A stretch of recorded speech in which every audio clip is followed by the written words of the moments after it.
una isla cubierta de muñecas rotas, un volcán que nació de la nada y devoró un pueblo entero en 9 años, una mansión donde todos los dueños murieron sin explicación y que el gobierno lleva décadas sin poder ocupar, un pueblo que reaparece desde el fondo de un lago cada vez que llega la sequía. En este video exploraremos los 10 lugares abandonados más escalofriantes de México. Todas las historias son reales, cada lugar está marcado en el mapa, y te garantizo que el número 1 te impactará profundamente. No te lo pierdas, no querrás perderte el número 1. Número 10. Mineral de Pozos, Guanajuato. Hubo un tiempo en que Mineral de Pozos era uno de los lugares más ricos del continente americano. Durante la época colonial, este pueblo en el estado de Guanajuato tenía más de 70.000 habitantes. Sus minas producían oro, plata y a cobre y mercurio en cantidades enormes. Era tan importante que los españoles lo consideraban uno de los centros económicos más poderosos de todo el virreinato de Nueva España. Las familias vivían bien, los comerciantes prosperaban, las iglesias se llenaban cada domingo, todo funcionaba como debía funcionar. Pero las minas no duran para siempre. A principios del siglo XX, las vetas de mineral se agotaron. Las empresas cerraron. Los trabajadores se fueron. Y el pueblo, que alguna vez tuvo 70.000 personas, quedó casi completamente vacío en pocos años. No hubo guerra, no hubo desastre natural. Simplemente, la riqueza se terminó y con ella se fue la gente. Hoy, Mineral de Pozos tiene apenas unos pocos cientos de habitantes. Pero lo que hace a este lugar verdaderamente perturbador no es el silencio, sino lo que quedó atrás. Las ruinas de piedra siguen en pie después de más de 100 años. Los túneles de las minas todavía están abiertos bajo la tierra. Una iglesia colonial se mantiene de pie sin techo, con sus paredes intactas, pero el cielo visible desde adentro. Y lo más inquietante de todo, la maquinaria de la época colonial sigue exactamente donde la dejaron. Nadie la movió, nadie la recogió. Simplemente la abandonaron ahí, y ahí sigue, oxidándose lentamente entre las piedras. Los pocos habitantes que quedan viven literalmente dentro de las ruinas. Sus casas están construidas junto a los mismos muros que los mineros del siglo XVIII levantaron. Es como vivir dentro de un museo que nadie administra, en un pueblo que murió y que nunca terminó de desaparecer. Número 9. Guerrero Viejo, Tamaulipas. Guerrero Viejo era un pueblo tranquilo en el estado de Tamaulipas, muy cerca de la frontera con los Estados Unidos. Sus habitantes tenían sus casas, sus iglesias, sus negocios. Llevaban generaciones viviendo ahí. No había ninguna razón para irse. Pero en 1944, los gobiernos de México y Estados Unidos tomaron una decisión. Iban a construir la presa Falcón sobre el río Bravo para controlar el agua en ambos lados de la frontera. El proyecto era importante para los dos países. El problema era que Guerrero Viejo estaba exactamente donde necesitaban construirla. Las autoridades les dijeron a los habitantes que tenían que marcharse. No había negociación posible. El pueblo entero fue reubicado a un lugar nuevo llamado Guerrero Nuevo. Y los edificios que la gente había construido durante generaciones quedaron abandonados a su suerte. Y cuando la presa se llenó de agua, Guerrero Viejo desapareció bajo la superficie. Pero no desapareció para siempre. Cada vez que el nivel del agua baja por la sequía, los edificios reaparecen. Las paredes de las iglesias coloniales salen del lago como si el pueblo estuviera respirando. Las calles vuelven a ser visibles. Por un tiempo se puede caminar entre las mismas estructuras que fueron abandonadas hace más de 80 años. Lo perturbador no es solo ver un pueblo sumergido. Es saber que debajo del agua todavía están los cimientos de las casas, los cementerios, los objetos que la gente dejó atrás cuando no tuvo otra opción. Hoy, cuando el agua baja lo suficiente, los turistas llegan en bote a explorar las ruinas.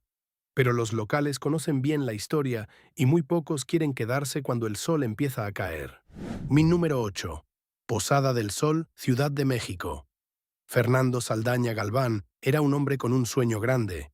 A mediados del siglo XX, este empresario y arquitecto mexicano comenzó la construcción de lo que quería que fuera el hotel más lujoso de toda la ciudad.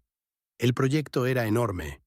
500 habitaciones, un teatro, un cine, jardines, todo en un mismo edificio ubicado en una de las avenidas principales de la Ciudad de México.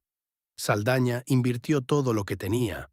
Y cuando el dinero no alcanzó, siguió invirtiendo lo que no tenía. Las deudas crecieron hasta un punto sin retorno. El hotel nunca llegó a funcionar como se había planeado. Y en 1945, Fernando Saldaña Galván se quitó la vida en el patio del mismo edificio que había construido con tanto esfuerzo.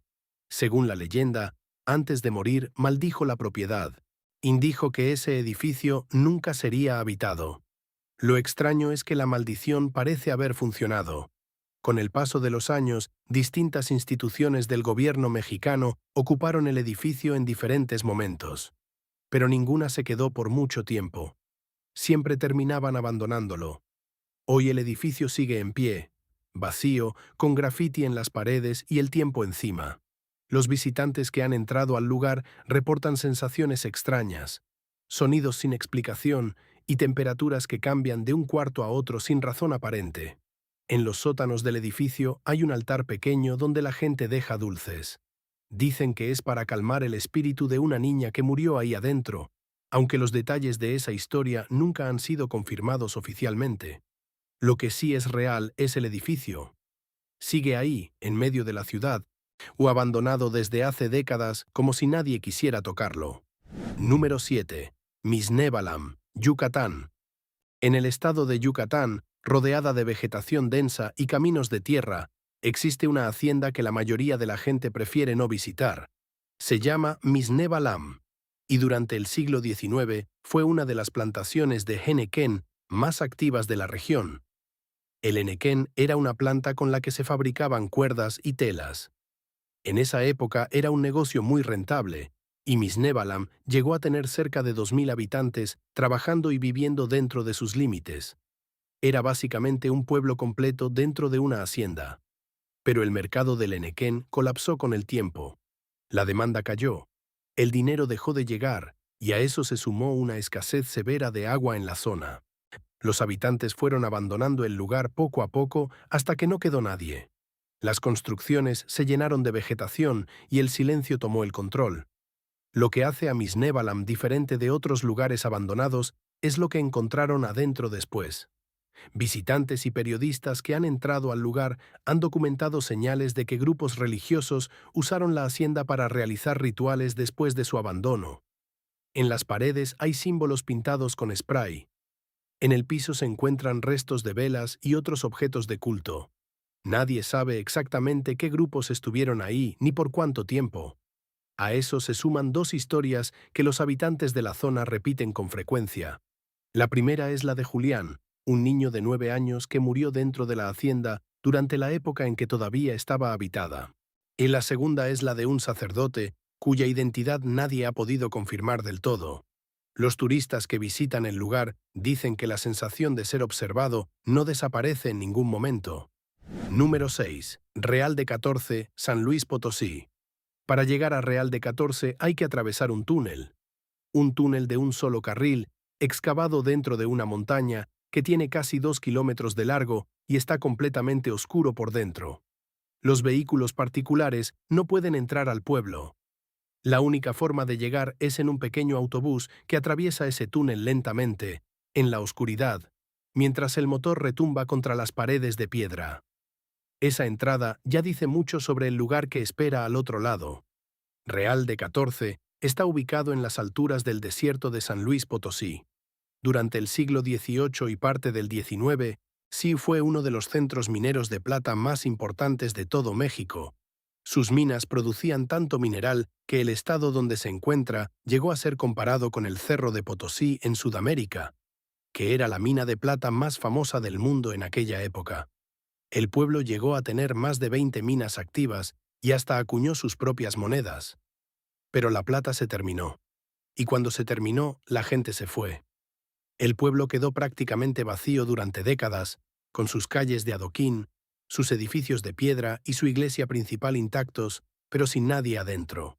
Lo que hace a Real de 14, diferente de un pueblo fantasma ordinario, es lo que sucede hasta el día de hoy. El pueblo y las montañas que lo rodean son territorio sagrado para el pueblo huichol, también conocido como Huixaritari. Cada año, grupos de peregrinos huicholes recorren cientos de kilómetros a pie para llegar a esta zona y realizar ceremonias ancestrales. Para ellos, este lugar no está abandonado ni muerto. Está vivo de una forma que los visitantes comunes no pueden ver ni comprender del todo. Dos mundos completamente distintos comparten el mismo espacio. Turistas tomando fotografías entre ruinas coloniales y chamanes realizando rituales en las mismas calles. Nadie sabe bien dónde termina la historia y dónde empieza algo más antiguo. Número 5. Casa de los Tubos, Ciudad de México. En la Ciudad de México existe una construcción que llama la atención desde la calle. Sus pasillos son cilíndricos, su arquitectura es en espiral, y toda la estructura tiene una forma que no se parece a ningún otro edificio de la ciudad. La gente la conoce como la Casa de los Tubos, y desde el primer momento en que la ves, algo en ella se siente mal. La historia de esta mansión empieza con un padre que quería hacer algo bueno. Su hija usaba silla de ruedas y él quería construirle una casa donde pudiera moverse con libertad. Sin escaleras difíciles, sin pasillos estrechos. Una casa diseñada especialmente para ella. El proyecto era costoso y complicado, pero el padre estaba decidido a terminarlo. La construcción comenzó y casi de inmediato empezaron los problemas. Los albañiles se quejaban de ruidos extraños dentro del edificio, herramientas que aparecían en lugares donde nadie las había dejado, sensaciones que ninguno sabía explicar con palabras. Para intentar mejorar el ambiente, el padre organizó una fiesta para los trabajadores. Durante esa celebración, uno de los albañiles cayó desde la parte más alta del edificio y murió. Poco tiempo después, un segundo trabajador cayó desde una ventana y también murió. Luego el padre llevó a su hija para que viera el avance de la obra. Ella también cayó. Y también murió. Después de eso, el padre abandonó la construcción para siempre. La mansión quedó incompleta, exactamente en el estado en que estaba el día que él se fue. Hasta hoy, personas que pasan por la calle frente al edificio reportan haber visto la figura de una niña asomada en la ventana más alta, mirando hacia afuera, sin moverse. La construcción nunca fue terminada. Y nadie ha querido intentarlo. Número 4. Viejo Quechula, Chiapas. En el estado de Chiapas, en el sur de México, hay un lago que guarda un secreto debajo de su superficie. Cuando el nivel del agua es normal, ahí no se ve nada fuera de lo común. Pero cuando llega la sequía y el agua baja lo suficiente, algo empieza a aparecer desde el fondo. Primero se ven las puntas de las torres, luego las paredes, luego las ventanas. Y finalmente, una iglesia colonial casi completa emerge del lago como si nunca hubiera desaparecido. Lo que estás viendo es lo que queda del pueblo de Quechula. En 1966, el gobierno mexicano construyó la presa Nezahualcóyotl en esa zona de Chiapas. Como ocurrió en otros lugares del país, la construcción de la presa significó que un pueblo entero tenía que desaparecer bajo el agua. Los habitantes fueron reubicados, sus casas quedaron abandonadas y el lago fue llenándose lentamente hasta cubrir todo. Pero la iglesia, construida en el siglo XVIII, era tan sólida que el agua no pudo destruirla.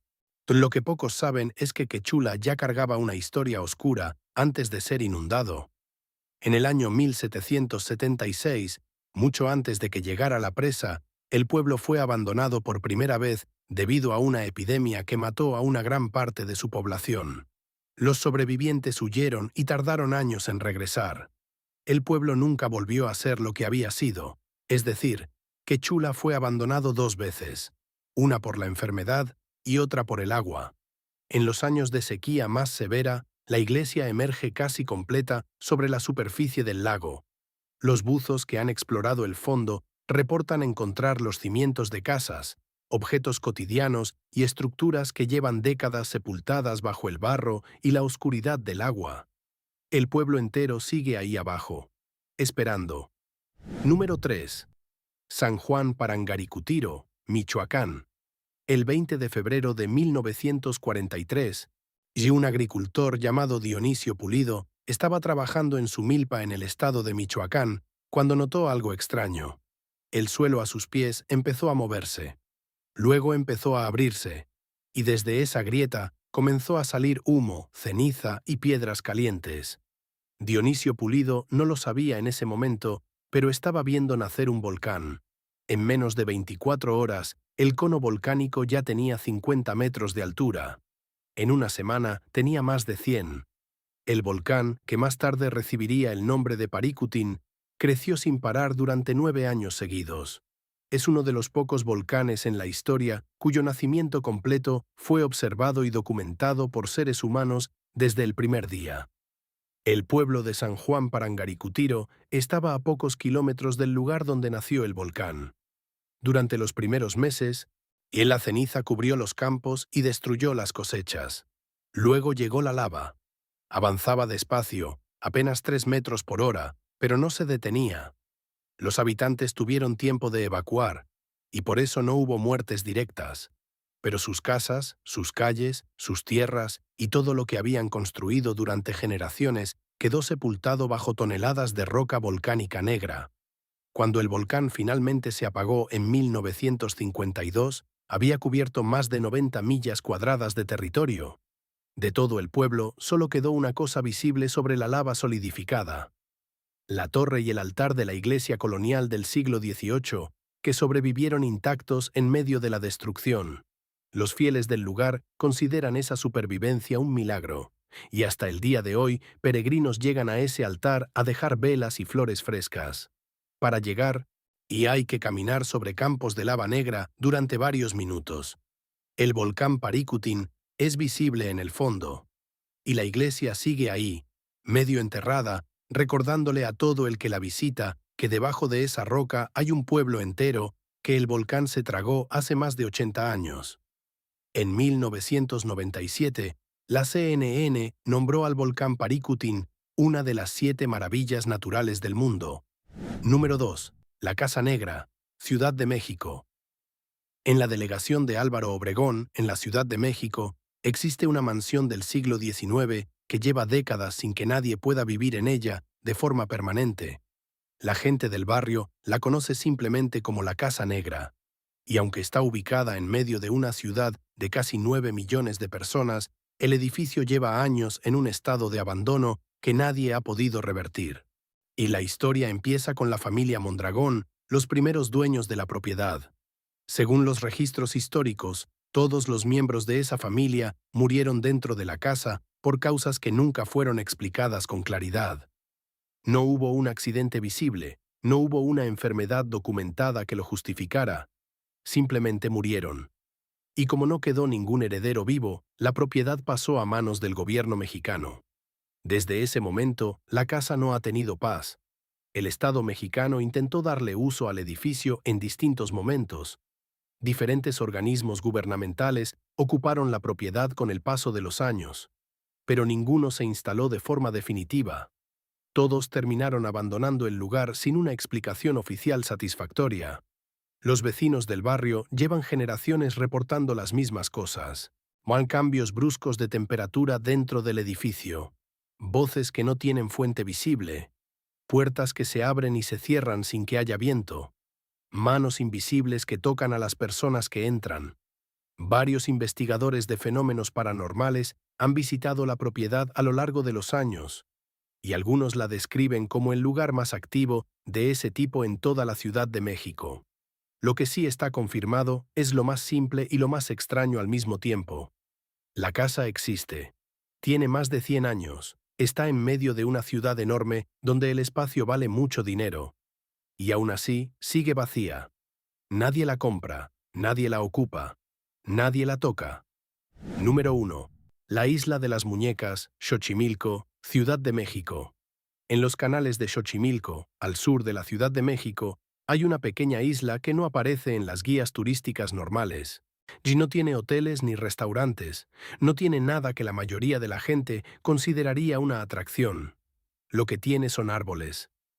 Y colgando de cada rama, de cada alambre, de cada estructura de madera que existe en ese lugar, hay muñecas. Miles de muñecas. Rotas, sin ojos, sin brazos, sin piernas. cubiertas de tierra y de años, mirando hacia todas direcciones al mismo tiempo. Esta es la historia de cómo ese lugar llegó a ser lo que es hoy. A mediados del siglo XX, un hombre llamado Don Julián Santana Barrera abandonó a su familia y se fue a vivir solo a una chinampa en los canales de Xochimilco.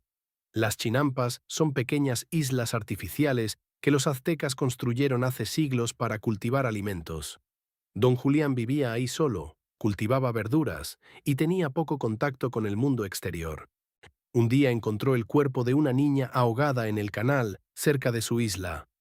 No pudo hacer nada para salvarla. Al día siguiente, una muñeca apareció flotando por el mismo canal. Don Julián la tomó y la colgó de un árbol en honor a la niña que había muerto. Pero eso no fue suficiente para calmar lo que sentía. Durante más de 50 años, don Julián dedicó su vida entera a coleccionar muñecas. Las buscaba en la basura, las pescaba de los canales y las cambiaba por verduras de su huerto con los vecinos de la zona. Cada muñeca que encontraba la colgaba en su isla exactamente en el estado en que estaba. Si le faltaba un ojo, así la colgaba. Si no tenía brazos, igual. No las limpiaba, no las arreglaba. Las dejaba tal como llegaban y el clima y el tiempo hacían el resto. Con los años, la isla se fue llenando, y a los árboles quedaron cubiertos. Las paredes de sus pequeñas cabañas quedaron tapizadas, y don Julián siguió colgando muñecas, año tras año, convencido de que la niña del canal necesitaba más para estar en paz. En el año 2001, el sobrino de don Julián llegó a la isla para ayudar a su tío. Mientras los dos pescaban en el canal, don Julián comenzó a decir que escuchaba voces que lo llamaban desde el agua. El sobrino se alejó por un momento. Cuando regresó, encontró a don Julián muerto, flotando boca abajo en el canal, exactamente en el mismo lugar donde él siempre decía que había encontrado el cuerpo de la niña décadas atrás. Tenía 80 años. Después de su muerte, la familia abrió la isla al público como atracción turística. Los visitantes que llegan traen más muñecas y las cuelgan ellos mismos. Y hoy hay aproximadamente 4.000 muñecas en la isla. El libro Guinness de los Récords la reconoció oficialmente como la colección más grande de muñecas encantadas del mundo. Los visitantes reportan escuchar susurros que no tienen fuente visible. Los remeros que llevan turistas por los canales dicen que hay noches en que prefieren no pasar cerca. Y los lugareños que conocen la historia completa dicen siempre lo mismo, que las muñecas no son la parte más perturbadora del lugar. La parte más perturbadora es que don Julián murió exactamente donde dijo que moriría. Si este video te ha dejado con una sensación extraña que no puedes explicar, ya sabes qué hacer. Dale me gusta para que más personas conozcan estas historias. Compártelo con alguien que crea que no se asusta fácilmente. Y suscríbete al canal, porque esto es solo el comienzo. Hoy hay muchos más lugares como este esperándote en los próximos videos. Nos vemos en el próximo.